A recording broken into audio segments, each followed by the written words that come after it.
این متوی دلکش و زیبا آدرس و اطلس انا همین طور با چنین زحمت از رشته های رنگ و رنگ توسط چنین دستگاه ها بافته شده تیار کرده می شوند. در ناحیه شاهین با گشودن این کارخانه هنری بافتن آدرس را دختران محلی تیز از خود نمودند.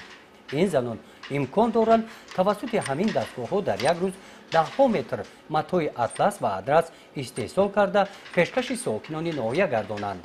ما دختران تاجیک کرده آدرس رو بر کرده اما چی طور آن رو تیار نمودنش رو نمیدونستیم. اما وقتی که ما کار کردیم این 3 سال و طرز کاری رو فهمیدیم خیلی به خود نزدیکی زیاد داره. دخترای قشلاقی هم از عهده این برآمده است. ما میخواهیم در آینده صفت اینو بلند نموده باز بیشتر استحصال نماییم.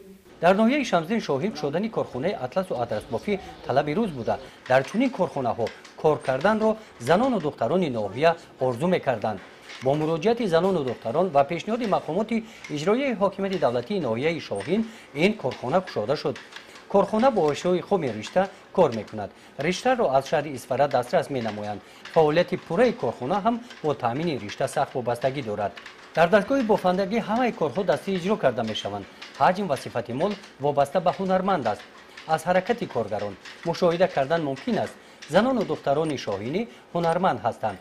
ما زنای خانه‌نشینی که در خانه به کار شدگی بودیم اومدیم در همین کارخانه خیلی که شما میبینین همین دستگاه را ایخت کردیم مثل شیرازی که زنهای ما مادرای ما میبافند شیرازایی که میتنیم در کوچه‌های زنها میبافند اما خیلی ما بافتیم و تمام نازکی‌هایی را ایخت کردیم.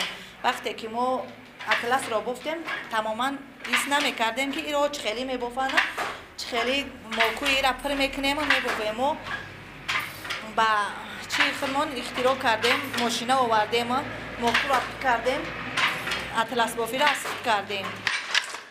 در ناحیه شاهین همین گونه کارخانه های خرد در دیگر جماعت های دهات فعالیت دارند.